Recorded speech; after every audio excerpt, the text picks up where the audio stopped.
Entonces, vamos a continuar con la clase ¿Por qué soy bautista reformado? Y para los que son nuevos aquí, esta clase la estamos llevando por 3 meses, ya estamos empezando el último mes, con el fin de nosotros, como somos una iglesia bautista reformada, es saber por qué somos lo que somos, qué es lo que confesamos, y con el fin de que eso nos haga a nosotros más fuertes doctrinalmente y por lo tanto más unidos y una iglesia más fuerte que le pueda servir de una mejor manera al Señor, que eso es lo que al final queremos para su gloria, ¿verdad?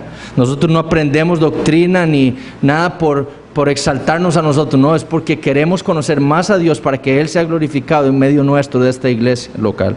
Entonces, hemos estado viendo, la semana pasada empezamos a ver de una manera muy general, les dije, lo que nosotros confesamos, nuestra confesión de fe, que es la Confesión Bautista de Londres de 1689. Si usted quiere saber, si usted no es miembro de esta iglesia y quiere saber qué es lo que nosotros creemos, le insto a que lea ese documento. Y puede buscar a la hermana Sandra y ella le puede dar una copia. Entonces, ¿por qué soy bautista reformado? Entonces, nosotros en la confesión, en el capítulo 5, la semana pasada quedamos en el capítulo 4, habla sobre la divina providencia. Y la providencia se refiere a lo que nosotros creemos acerca de Dios y su manera de dirigir y gobernar la creación. Nosotros creemos que Dios sostiene, dirige, dispone y gobierna todas las cosas en el universo según su infinita sabiduría. Como decía R.C. Sproul, no hay ninguna molécula rebelde en el universo. Todas están sujetas al gobierno divino. Lo que Dios quiere, todo lo que en el universo hace. ¿Ok? Eso es lo que nosotros creemos. Nosotros lo vemos, por ejemplo, en Isaías 46, versículos 9 al 11, en donde Dios dice y proclama esa soberanía suya. Daniel 4:35, nosotros nos lo aprendimos también. No hay nada en el cielo y la tierra, todo lo gobierna Él, ¿verdad? No hay nada que pueda detener su mano y decirle, ¿qué haces? Sin embargo, Dios, sin que Él lo necesite, Él usa causas o agentes secundarios para obrar en la creación, para llevar a cabo todo aquello que Él decretó en la eternidad. Dios, algo que nosotros confesamos, que vemos en la Escritura, es que Dios no es un Dios que, ¿ahora qué hago? Pasó esto, mira, esta criatura mía hizo esto y yo no quería, entonces ahora tengo que hacer esto. No. Lo que nosotros vemos en la Escritura y confesamos es que Dios ha decretado todas las cosas que han de suceder desde la eternidad.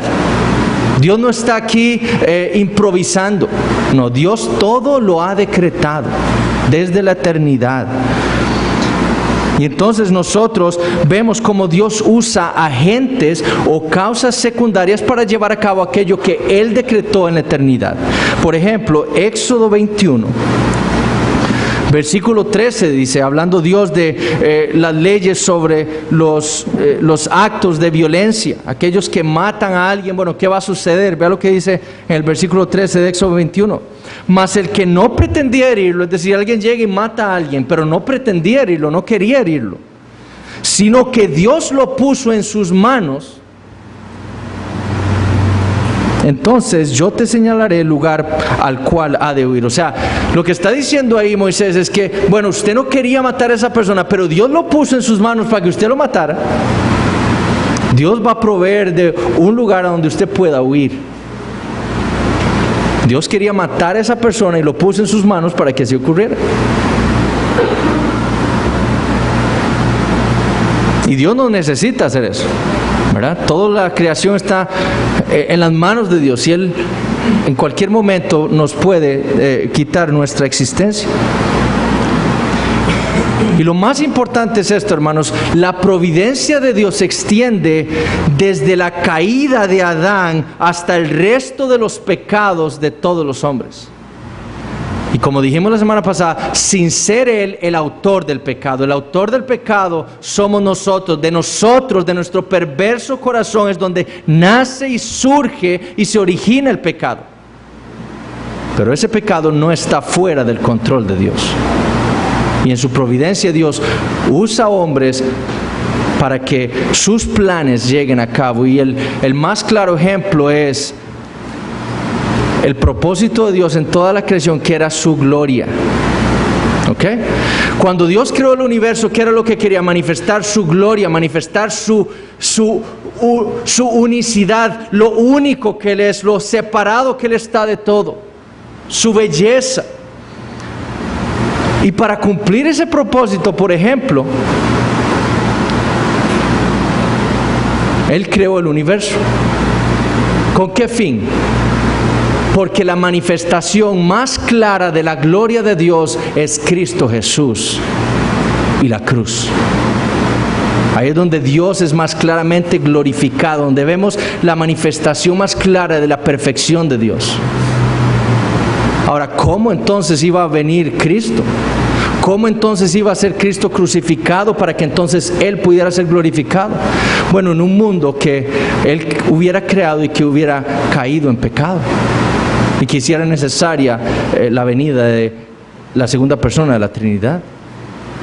¿Ustedes creen que Dios creó al universo y entonces lo creó a Adán ahí perfecto, y entonces Dios dijo, bueno, ahora sí, perfecto ya? Y cuando Adán cayó, Dios dijo, uy, ahora sí, ¿qué hago? Yo quería salvarlo, yo quería tenerlo perfecto siempre, y ahora él pecó, ¿ahora qué hago? No. Apocalipsis 13 dice que la cruz de Cristo, el Cordero, fue inmolado desde antes de la fundación del mundo. En la eternidad, en la mente de Dios, Cristo había sido crucificado. Y por eso fue que Dios creó el mundo, para que Cristo pudiera ser crucificado y Él manifestar su gloria a sus criaturas. Y lo hizo por medio del pecado de Adán, de su caída. Pero esa caída estuvo bajo el control divino. ¿Ok?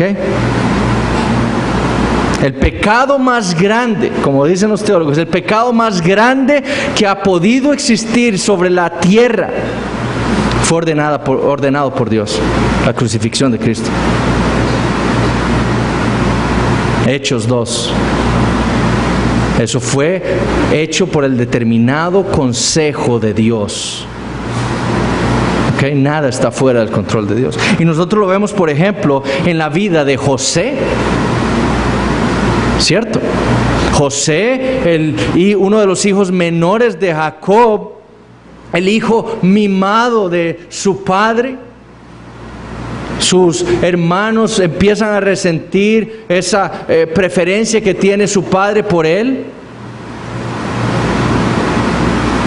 Dios le da una visión, un sueño a José, en donde ve a su familia, primero a sus hermanos arrodillándose ante él, y después tiene otro sueño en donde no solo sus hermanos, sino su papá y su mamá se iban a arrodillar delante de él y lo iban a reverenciar. Y sus hermanos se enojan y dicen, ¿pero qué se cree este tipo?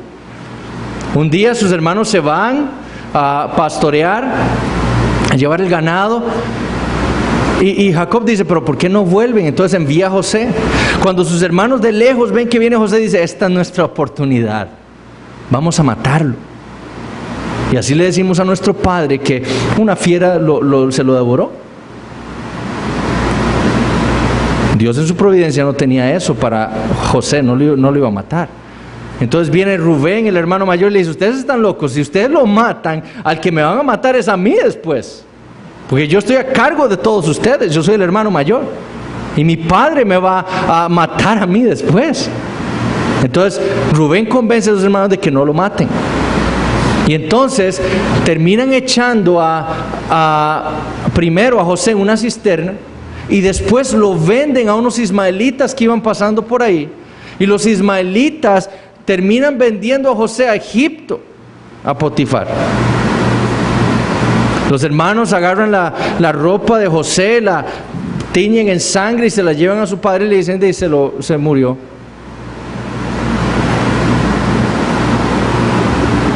Y lo que vemos nosotros en Génesis es que eso fue lo que Dios quiso que ocurriera. Génesis 45. Génesis 45. Aquí vemos a los hermanos delante de José con temor porque ellos ya están frente a su hermano. Génesis 45, versículos 4 al 8. José les dice esto a sus hermanos. Entonces dijo José a sus hermanos: acercaos ahora a mí. Y ellos se acercaron. Y él dijo: yo soy José, vuestro hermano, el que vendisteis para Egipto.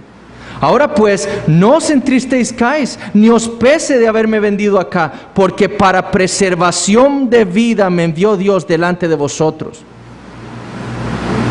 ¿Fueron ellos los que enviaron a José a Egipto?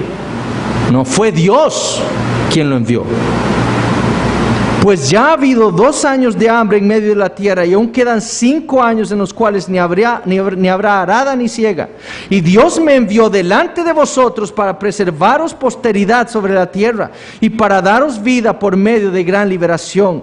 Así pues, no me enviasteis acá vosotros, sino Dios, que me ha puesto por padre de Faraón y por señor de toda su casa y por gobernador en toda la tierra de Egipto. Eran 70 personas. Dios iba a traer una hambruna a la tierra. Y Dios debía proteger al pueblo de la promesa. Debía proteger al pueblo del cual vendría el Mesías. Proteger el pacto abrahámico. Y entonces, ¿qué hace Dios? Envía a José primero y lo pone por encima de todo Egipto, excepto de Faraón. Y cuando José está ahí, llegan sus hermanos, Dios trae un hambre, obliga a sus hermanos a ir a Egipto, a donde está su hermano, a pedir pan y comida. Y José los reconoce y dice: son mis hermanos. Después Faraón le dice: trae a tu familia aquí y les das la mejor tierra. Tienen ganado, darles la mejor tierra. ¿Y qué pasa? Se multiplican y 400 años después son millones de judíos, de israelitas, perdón. Millones. De 70, un pueblo numeroso. Para protegerlos, para proteger la promesa que él había hecho con ellos. Pero ese es Dios. Y José, vemos que él no dice: ustedes me quisieron matar, quisieron hacerme daño, y entonces Dios resolvió todo para hacer esto. No, Dios me envió con este propósito de preservar a su pueblo. Eso es lo que José dice. Y lo que leemos en Génesis 50, 20, de nuevo es: vosotros pensasteis mal contra mí, mas Dios lo encaminó a bien, para hacer lo que vemos hoy, para mantener en vida a mucho pueblo. Ustedes tenían pensado, lo que ustedes querían hacerme era malo, pero Dios estaba actuando en ustedes para traer el bien. Eso es lo que está diciendo José ahí. Salmo 105.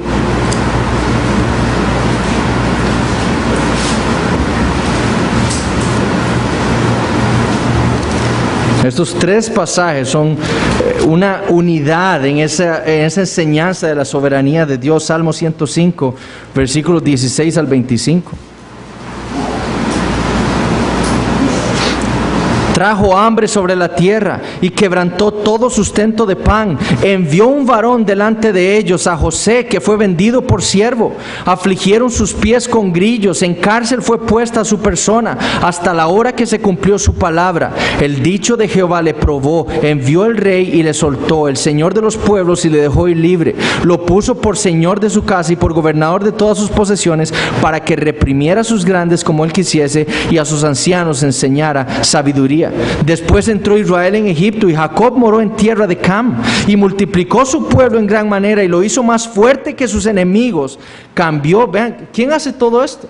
Es Dios. Cambió el corazón de ellos para que aborreciesen a su pueblo, para que contra sus siervos pensasen mal.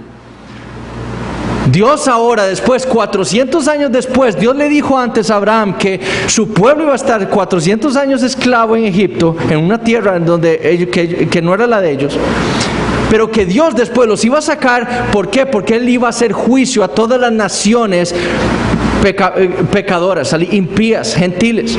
A todas esas naciones Dios iba a traer el juicio cuando su paciencia se agotara. 430 años está Israel en Egipto, multiplicándose, haciendo más fuerte. Dios, ¿qué dice? Ahora es el día en que yo voy a hacer juicio sobre estas naciones impías. Y lo voy a hacer por medio de mi pueblo. ¿Cómo? Llevándolos a sus tierras y matándolos a todos. Pero ¿cómo iba a sacar Dios a Israel de Egipto? Bueno, primero, cambiando el corazón de Egipto para que los oprimiese. Su pueblo entonces, oprimido, clamara al Señor, como vemos en Éxodo, le pidiera: Señor, ayúdanos.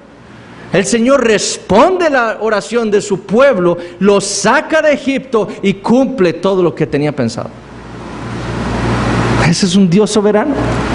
Ese es el Dios de la Biblia. Dios usa agentes secundarios. Él es soberano, Él no tiene que hacerlo, pero Él tiene un plan que Él ha decretado desde antes de la fundación del mundo. Y para ejecutarlo Él usa agentes secundarios como nosotros y como nuestro pecado. Pero Él está en control de todas las cosas. Y eso es lo que nosotros creemos de la providencia de Dios. Él es soberano y Él controla todas las cosas. También usa su providencia para disciplinar a su pueblo. Nosotros lo vemos con Pedro, ¿verdad? Dios permitió que Pedro negara al Señor 3 veces. Eso estaba en la providencia de Dios. Satanás le había pedido a Dios que quitarlo, arrancarlo, quitarle la fe. El Señor Jesucristo había orado por él, para que fuera zarandeado, pero no preservado en la fe. Pero después de que Pedro cometió ese gran pecado contra Dios, Dios usó eso para fortalecer a Pedro de una manera que al final dio su vida por Jesucristo. Dios usa su providencia para cuidar a su iglesia, como lo vemos en Romanos 8:28, ¿verdad? Todo les ayuda bien a los que aman a Dios, ¿verdad? Todo. Ahí no está diciendo Pablo en Romanos 8 que solo las cosas buenas les ayudan a bien. No, cosas buenas y malas. Su sufrimiento es usado por Dios. ¿Para qué? Para su bien. Usted no lo ve y no lo entiende, ¿cierto? No lo entendemos. Pero eso es lo que Dios dice. Eso que está pasando a usted, que Dios ha traído a su vida, que lo pone a sufrir a usted, eso es de parte de Dios para su bien, para que usted se aferre más al Señor, entre otras cosas. Y también en la providencia Dios obra para endurecer más los corazones de los impíos. El caso es Faraón. Dios iba a obrar delante de Faraón por medio de Moisés y Aarón. ¿Para qué? Para endurecer el corazón de Faraón y mostrar en él su poder. Ese era su propósito, mostrar su poder delante de Faraón o a Faraón. Y lo hizo enviando a Moisés y Aarón para endurecer más su corazón, no activamente, sino que mostrándole su soberanía a Faraón. Faraón dijera: yo no conozco a ese Jehová, yo soy Dios aquí, yo mando. Usted, Moisés, no me va a decir a mí lo que yo tengo que hacer de parte de su Dios. Yo aquí soy el que mando.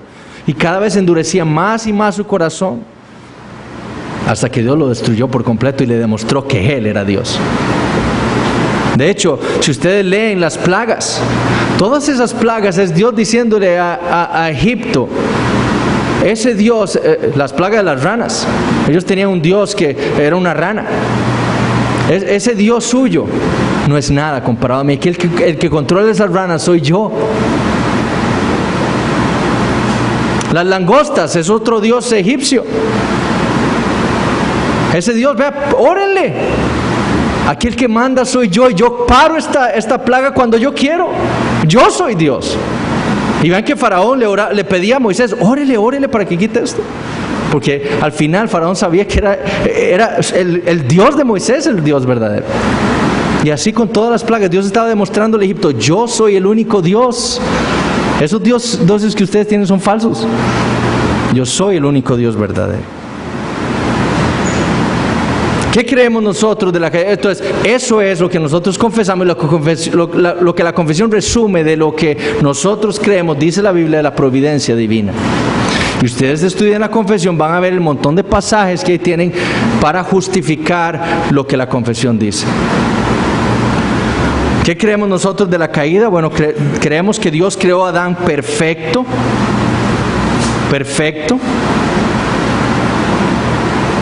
Le dio una ley para que Adán obedeciera y para que obedeciendo esa ley pudiera vivir eternamente si así lo hubiera hecho.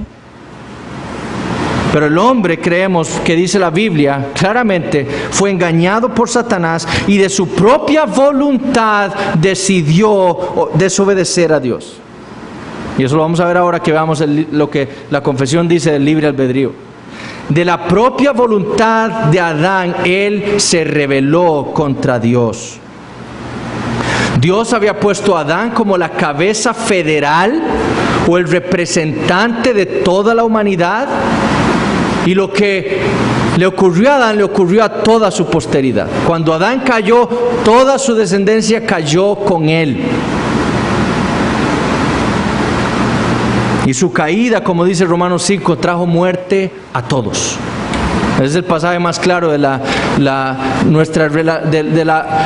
teología federal. En Adán todos mueren y en Cristo, los que están en Cristo, todos viven. Esa es la cabeza federal de la iglesia, es Cristo.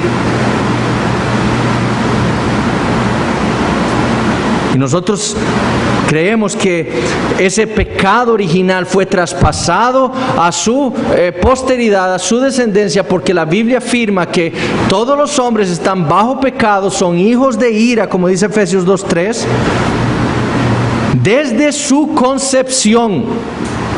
David dice, en pecado me concibió mi madre. En el momento en que el espermatozoide se une con el óvulo, en ese momento se forma un pecador, un rebelde, un ser que está bajo la ira de Dios, porque es un pecador. Eso es lo que dice la Biblia. Nosotros, y hablen con gente de otras iglesias, otros profesantes cristianos, y van a decir, ustedes van a escuchar esto, pero los niños son inocentes. Eso lo predicó un hereje llamado Pelagio, que debatió con Agustín, y que después la iglesia lo declaró un hereje y todas sus enseñanzas. En este momento, en nuestros tiempos, existen cristianos profesando ese tipo de pelagianismo, negando el pecado original. Nosotros confesamos el pecado original porque lo vemos claramente establecido en la Escritura. Desde nuestra concepción somos pecadores. La Iglesia Católica Romana es una iglesia semi-pelagianista, pero esa doctrina continúa en nuestros días. Y creemos entonces que dice la Biblia que es por esa naturaleza que nosotros tenemos que nosotros pecamos. Nosotros no somos pecadores porque pecamos, pecamos porque somos pecadores. Y nosotros eso lo vemos en Efesios 2, 1 al 3, Romanos 3, del 9 al 12, el Salmo 53, donde dice que Dios ve desde los cielos a la tierra a ver si hay alguien que haga el bien y dice no hay nadie. Si hay alguien que le busque y dice no hay nadie, ni uno. Pero también creemos, y nuestra confesión lo deja claro, que en Cristo Dios nos da la libertad del pecado. Sin embargo, la confesión dice también que nosotros continuamos con el pecado aún en nuestra carne, y esa corrupción permanece durante toda nuestra vida cristiana, y es la lucha del cristiano con este cuerpo de muerte, dice Pablo en Romanos 7. ¿Quién me librará de este cuerpo de muerte? Pero la evidencia de que usted es cristiano es que hay una lucha en su ser contra su pecado. Usted dice, ¿cómo es posible que otra vez haya pecado contra mi Dios que envió a su Hijo y lo mató en la cruz por mí? Señor, ayúdame, sálvame de este pecado, quítalo de mí. Pero esa es la lucha, la evidencia. ¿Qué creemos del el capítulo 7 trata sobre el pacto de Dios? Y esta es nuestra teología federal, ¿okay? Lo que nosotros creemos de los pactos divinos. Y este capítulo especialmente nos hace a nosotros parte de la Reforma Protestante y nos distingue también de ella, no solo porque nuestra teología del pacto es diferente a lo que los presbiterianos y los congregacionalistas en su tiempo profesaban o creían del pacto de Dios, el pacto de gracia, sino que también nos diferencian de muchos bautistas, credo bautistas como nosotros, que son dispensacionalistas. Nosotros somos, como bautistas reformados, somos bautistas federales. Tenemos una teología del pacto. Y la discusión en el capítulo 7 tiene que ver exclusivamente con el pacto de gracia, ¿okay? Aquel que sirve como el fundamento para la salvación del pecador. Todos los pactos de Dios con su pueblo están relacionados entre sí, todos. El pacto de Noé, por ejemplo, o con Noé, fue dado como ese marco por el cual la creación entera iba a ser preservada por gracia hasta el cumplimiento de la promesa. El pacto de Abraham fue dado para originar el pueblo que daría o traería al Mesías, al Redentor. El pacto mosaico le daba al pueblo de Dios la ley, su ley, la legislación para establecerse como una nación. En el pacto con David, el pacto davídico, Dios establece esa línea de la cual divina, en donde Él gobernaría a su pueblo y del cual vendría el Redentor. Nosotros lo vemos en el Nuevo Testamento, como Mateo establece esa línea divina de Jesús. José, el padre adoptivo de Jesús, él venía de la línea de José. Y María, su madre, era también de Judá. Entonces, una línea totalmente davídica. Y en el nuevo pacto, ese Redentor, en el nuevo pacto, ese otro pacto de Dios con su pueblo, un nuevo pacto, no el mismo, en diferentes formas, no, un nuevo pacto. Ese Redentor aparece para cumplir todas las promesas que fueron reveladas en los pactos previos. Y así inaugurar la forma final de ese pueblo del pacto. Lo que la Biblia nos muestra es una revelación progresiva de los pactos de Dios con su pueblo. Y eso es lo que nos hace nosotros bautistas reformados y no dispensacionalistas. Muchos bautistas dispensacionalistas creen que Israel y la iglesia son dos pueblos aparte de Dios. Ellos creen que el Antiguo Testamento tiene que ver exclusivamente con Israel y que el Nuevo Testamento tiene que ver con la iglesia nada más. Y que son dos pueblos distintos en donde Dios se dio por vencido con Israel y entonces se volvió a la iglesia.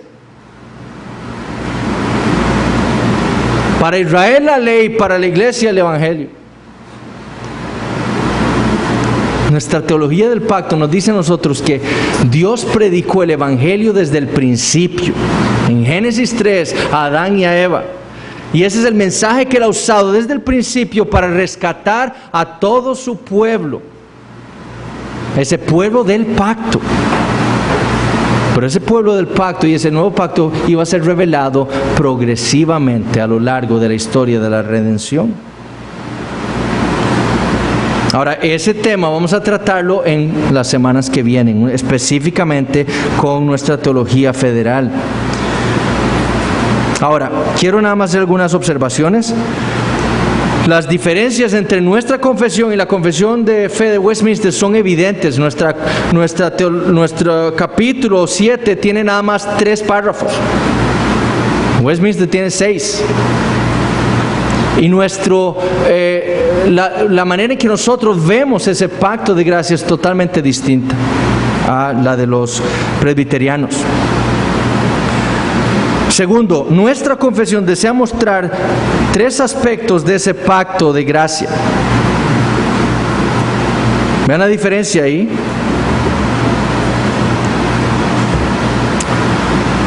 Lo primero que deseamos demostrar es que la caída fue lo que hizo indispensable el pacto de gracia.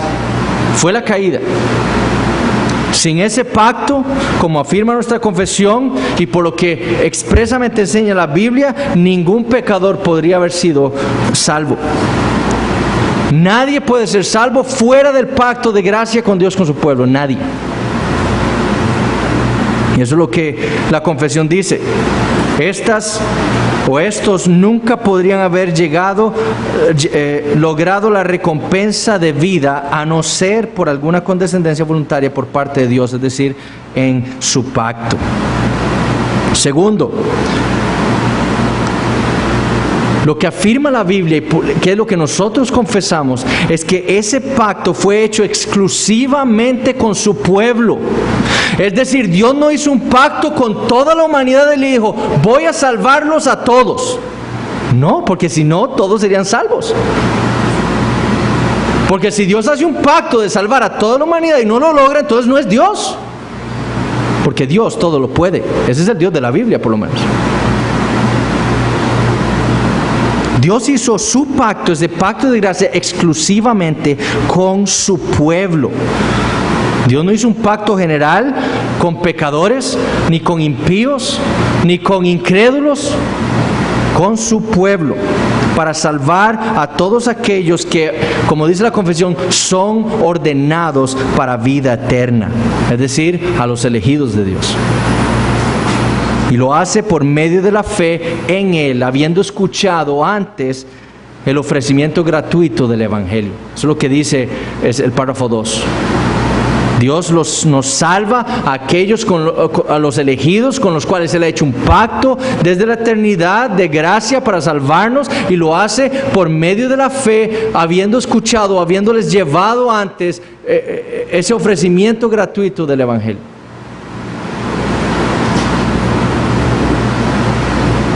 Tercero, una diferencia con la Confesión de Fe de Westminster es que los presbiterianos enfatizan la unidad del pacto de gracia, una unidad que está en todos los pactos. Ellos dicen que ese pacto de gracia es el mismo en todos los pactos, y por eso abogan por el pedobautismo. El pacto de gracia era el mismo pacto mosaico. ¿Okay? Y si Dios mandó a su pueblo a circuncidarse, entonces ahora solo nada más cambió externamente esa ordenanza por el bautismo. Entonces ellos bautizan niños porque es el mismo pacto mosaico. La misma ordenanza en el pacto antiguo. ¿Por qué? Porque según ellos es el mismo pacto de gracia. Sin embargo, nuestra confesión no limita el desarrollo del pacto de gracia a meros cambios de administración externa, sino que es un pacto de gracia que corresponde a todo un proceso de revelación progresiva que inicia con Adán y que culmina con Cristo, y que es específicamente para la iglesia. Entonces, ese es el pacto de Dios con su pueblo. Pacto de gracia con su pueblo específicamente. Capítulo 8 habla sobre Cristo el mediador y qué creemos nosotros sobre Cristo como nuestro mediador. Este capítulo es casi idéntico a la Confesión de Fe de Westminster.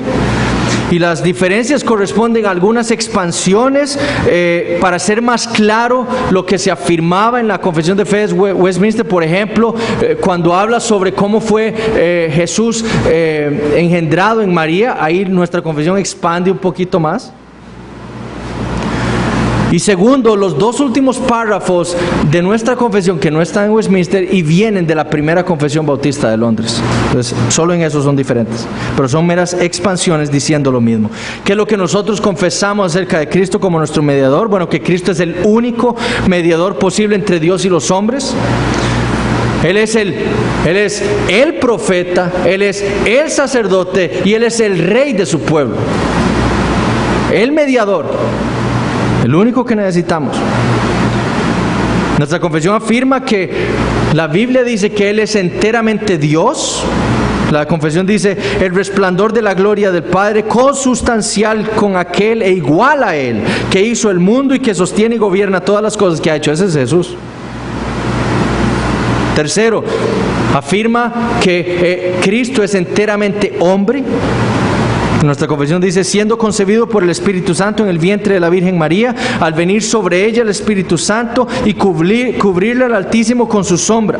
Más adelante dice: de manera que dos naturalezas completas, perfectas y distintas se unieron inseparablemente en una persona, pero sin conversión. O sea, esas naturalezas no se mezclaron y formaron una nueva naturaleza. No, dos naturalezas distintas en una sola persona, sin mezclarse, sin composición o confusión alguna. Cristo tenía un cuerpo verdadero humano y tenía un alma verdadera humana. Si no, no hubiera podido redimir a nadie. Él tenía que redimir a hombres y por eso se encarnó y tuvo cuerpo y alma de hombres. Creemos también que Él es, la Biblia afirma que Él es una sola persona. Él no son dos personas como los gnósticos creían, ¿verdad? Él es el Cristo, Él es Jesús, que después vino sobre Él el Cristo. No, Él es una persona. Dice al final del párrafo 2, es verdaderamente Dios y verdaderamente hombre. Creemos también que Él era y es perfecto, es decir, que nunca tuvo pecado. El párrafo 3 dice: a fin de que siendo santo, inocente y sin mancha y lleno de gracia y de verdad. Y el párrafo 4 dice: el Señor Jesús asumió de muy buena voluntad este oficio y para desempeñarlo nació bajo la ley, la cumplió perfectamente, o sea, no pecó, y sufrió el castigo que nos correspondía a nosotros. Eso es lo que creemos que la Biblia afirma acerca de Jesucristo. ¿Qué creen ustedes acerca de Cristo esto? Bueno, eso lo dice la Biblia. Bueno, lea la confesión y vea el montón de pasajes de donde nosotros sacamos eso que confesamos.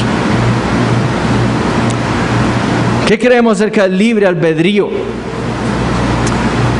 Esto es uno de los puntos cruciales de la teología cristiana y es una de las doctrinas que ha causado más división entre nosotros y nos distinguen entre aquellos que no son reformados, porque nosotros creemos con respecto al libre albedrío. A lo largo de la historia han surgido teólogos que le dan a la voluntad humana una libertad que no es bíblica. Y se han creado sistemas doctrinales para favorecer ideas como lo que les decía el pelagianismo. Pelagio no solo negaba el pecado original, sino que él enseñaba que el hombre era capaz en su propia voluntad de justificarse, es decir, de hacer cosas buenas para ganar el favor de Dios y ser justificado. Es más, Carlos Finney, un hereje de hace unos años, siglos nuestros, y que es un héroe para muchos evangélicos. Finney decía que él era un pelagiano, y él decía que si Cristo murió por el pecado, fue por su propio pecado. Porque no era necesario que Cristo muriera para justificar a los hombres, porque nosotros somos capaces de justificarnos a nosotros mismos. ¿Por qué? Porque él mantenía una doctrina de libre albedrío en donde el hombre es capaz de hacer el bien. Totalmente libre. La voluntad humana es libre para hacer el bien y hacer el mal, como a él le plazca. Lo que nosotros creemos acerca de la voluntad humana o el libre albedrío es que, como dice el párrafo 1, la voluntad que Dios le ha dado al hombre es una libertad natural y de poder actuar por elección propia, que no es forzada ni determinada a ser bien o mal por ninguna necesidad de la naturaleza. Entonces, primero, lo que nosotros creemos es que el hombre natural tiene una voluntad, un libre albedrío, ¿ok? Y es libre. Dios no fuerza a nadie a pecar. Dios no fuerza a nadie a hacer tal cosa. Lo que el hombre hace, lo hace libremente. Eso es lo que nosotros creemos. ¿Ok? Nosotros no creemos que los hombres seamos como robots. ¿Ok? Que Dios está así, manejándonos, ahora haga esto, no. Dios nos ha dado una voluntad con la cual nosotros actuamos libremente. La confesión dice que nuestra voluntad no está determinada por algo externo a nosotros.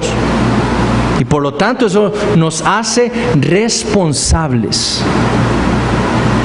Si nosotros fuéramos manejados por robots, no tendríamos que ser responsables de nada.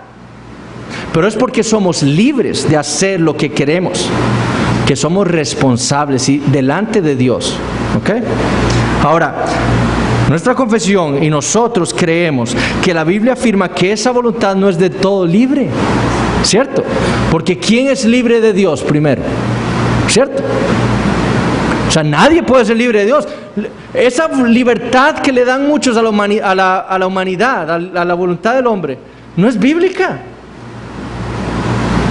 Porque entonces, si yo puedo hacer todo lo que yo quiera, entonces Dios no está en control de nada.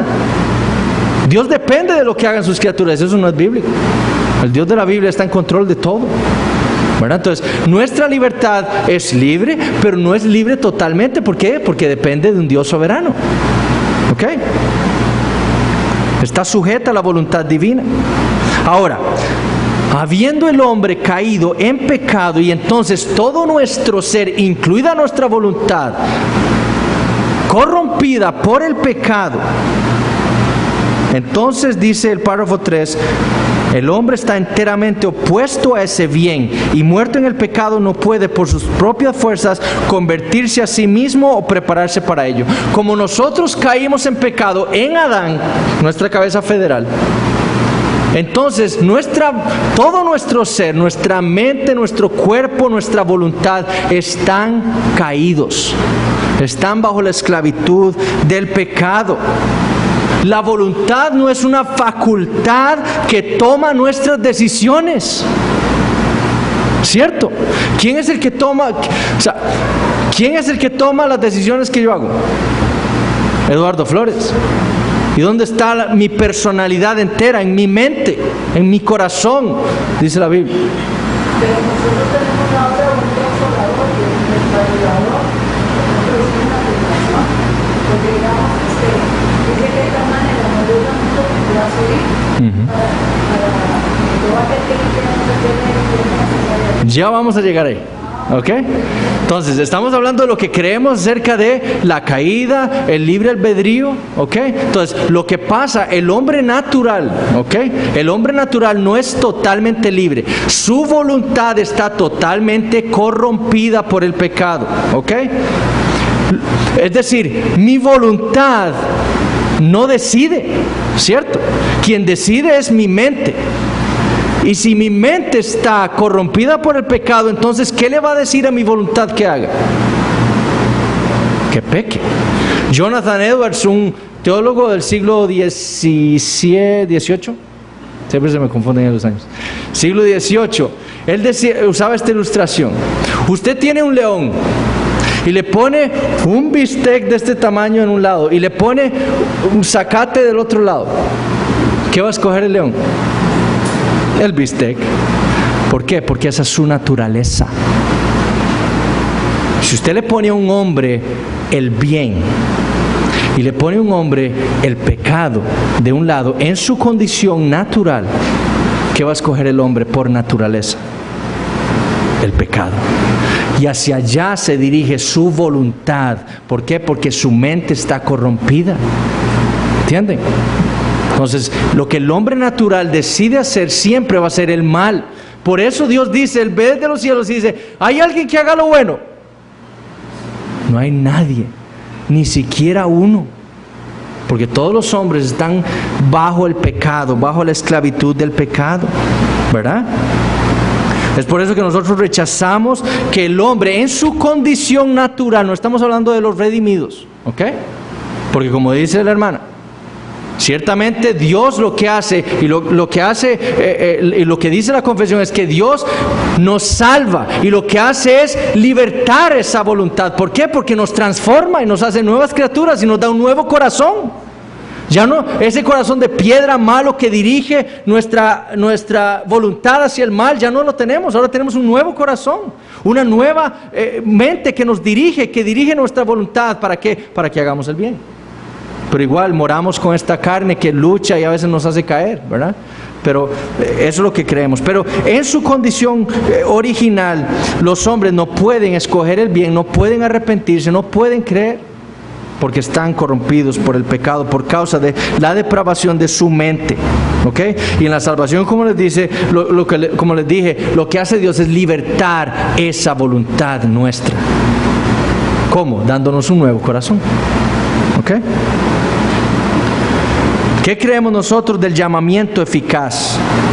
Okay, como bautistas reformados creemos que a los elegidos en su debido tiempo Dios los llama eficazmente para sacarlos de ese estado de muerte bajo el pecado en el que estaban. Y eso ocurre, como dice la confesión en el párrafo 2, por gracia. Es decir, Dios no es que ve a un hombre y dice, bueno, mira, ese sí se lo merece, voy a llamarlo. No, es por gracia. Sin merecerlo, Dios nos ha llamado, ¿ok? Eficazmente. Y lo hace por medio de su palabra y del Espíritu Santo. ¿Por qué aquí predicamos la palabra? Porque eso es lo que Dios usa para libertar a los hombres, para llamarlos a sí mismo, aplicando esa palabra por medio de su Espíritu Santo a esos hombres.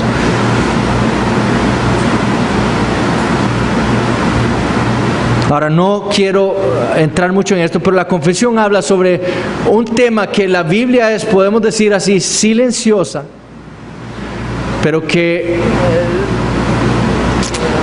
creo los bautistas particulares y los reformadores vieron que era algo implícito en las Escrituras, que era como qué pasaba con los infantes, los bebés que mueren en su infancia, o aquellas personas que tienen una incapacidad mental para entender la palabra de Dios. Bueno, ¿qué pasa con esos? ¿Cómo es que Dios los llama? ¿Pueden ser llamados o todos se pierden? Y la confesión lo que dice es que los infantes que son elegidos serán salvos. Asimismo, los que tienen una incapacidad mental. ¿Okay? Ahora, la confesión no dice que hayan unos infantes que no sean elegidos. Dice, ¿por qué? Porque si un bebé que es un pecador, ¿cierto? Salmo 51. Si un bebé que es un pecador desde su concepción va a ser salvo por méritos. ¿O porque hay algo bueno en él? No, por gracia. Por gracia nada más. Y si va a ser salvo es porque Dios hizo un pacto con ese bebé en la eternidad. Y entonces es un elegido. Entonces por eso es que la confesión dice eso y usa ese lenguaje. ¿Ok? Si los infantes elegidos serán salvos por gracia. ¿Ok? Igualmente aquellos que tienen una incapacidad mental no pueden entender el Evangelio, ¿verdad? Juan el Bautista, Jeremías, dos bebés que quizás en el vientre de su madre fueron convertidos, ¿verdad? Pero Dios puede hacerlo, ¿verdad? Ahora, si ustedes me preguntan a mí qué creo yo, más tarde les puedo responder, ¿verdad? Solo les digo esto, yo creo lo mismo que creía Spurgeon al respecto. Entonces, creemos que Dios es bueno, Él es misericordioso y es capaz de salvar a cualquier pecador, ¿verdad? La Biblia afirma, como le decía a unos hermanos hace unas semanas que me preguntaron me hicieron esta misma pregunta, que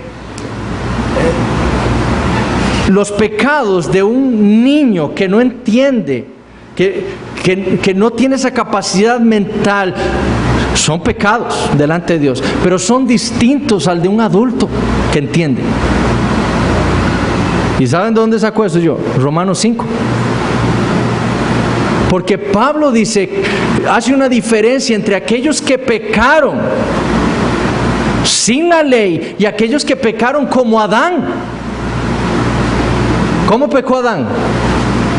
Entendiendo lo que Dios le había dicho, el mandamiento de Dios, y desobedeciendo voluntariamente, ¿verdad? El niño no peca de esa manera, y Pablo lo dice. Esos niños murieron. ¿Y murieron por qué? Porque eran pecadores, ¿cierto?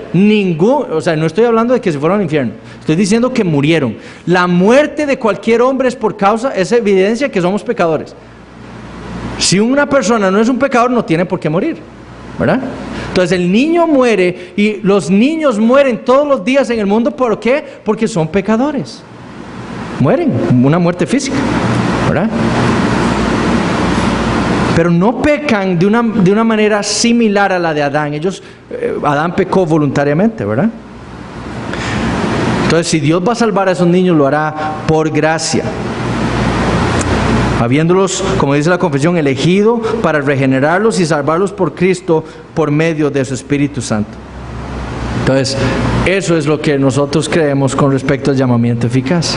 La otra semana vamos a correr más en esta sección para terminar con algo que yo quiero hablar sobre la tercera sección, sobre la vida teocéntrica, ¿verdad?